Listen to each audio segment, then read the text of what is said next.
ways that kind of piggyback, if you will, on use of real estate. One of my favorite tenants of all time is a cell tower. Yeah, I mean, you think about the proliferation of phones and the need for additional bandwidth and how many people out there are trying to consume that bandwidth. It's very important to have a big network of towers, and those towers often have to be strategically located in central points and high points and areas that everybody can access them. And if you happen to be fortunate enough to own a piece of property, it could be a hilltop, could be a high building, could be something that just happens to be on the right corner. And for just a little bit of space, you can get a high amount of revenue. And often those are very, very long-term commercial tenants, require next to nothing from you, and they pay quite well. Absolutely. We had a building where I'd like to think that we were smart enough to go figure this out, but we weren't. We were approached by a company that said, hey, we're looking for cell tower space. You may not realize this, but your two-story building has the highest sight line of anything in the area, and we'd like to lease the space. And well, what does that look like? Well, we do everything. We cover all the costs. You provide us with access, and you have to make sure you have legal access to that part of your roof. You can't just assume that's true, but you're probably going to be able to figure that part out. They need power and those kinds of things, but they'll generally put the power in their own name. And this was more than 10 years ago. So I'm not current in terms of what today's numbers might look like because we've since sold this building. $2,500 a month for that tower. It wasn't long before a competitor came and said, well, we'd like to locate one right next door.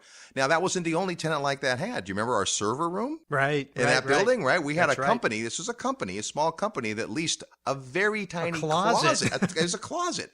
And in it was a kind of a cooled space that had all these servers. And they were an ISP, essentially. And talk about a great tenant. Yeah, I mean, because you don't do anything. They have no needs. And again, very little tenant improvements. And, you know, in the case of the cell tower is the tenant improvement. I mean, there's really nothing to do. You know, you just have to give them a little bit of rights of access. And there's other examples of this. I mean, you think like billboards, for example, could be another way to go. Well, billboards are interesting because you could absolutely put a billboard on the side of a building in places like Manhattan and Chicago and New York and San Francisco. You see that. But a billboard is also in an interesting category. If I'm a landowner, imagine that I have 100 acres on a freeway somewhere, and I have some long-term land banking outcome for that, or I'm going to develop it, or I'm going to sell it, or whatever I'm going to do. In the meantime, billboards can derive income. So there's a lot of temporary categories.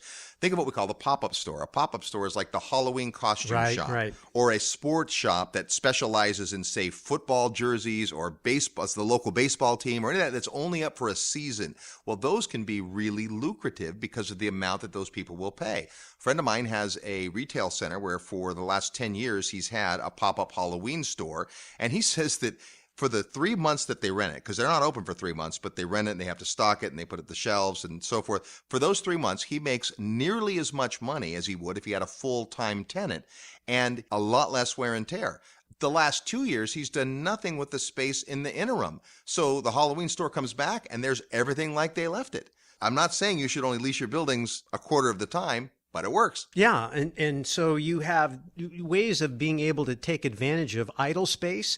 I mean, if you think about like even a retail store, you literally can rent out your countertop, right? You can have businesses will come and they will put a little flyer box there with business cards and they'll pay you rent to have that there. So be creative in thinking about ways that you can get additional yield out of the spaces you already have. You know, you may have a residential complex and you could add storage, for example, or you could create some other amenity where you're using idle space and then making that generate additional revenue. Be creative in how you approach the problem. All right. We're not going to give you the entire list because you've got to be creative and come up with some of them. Let's talk, though, about some of the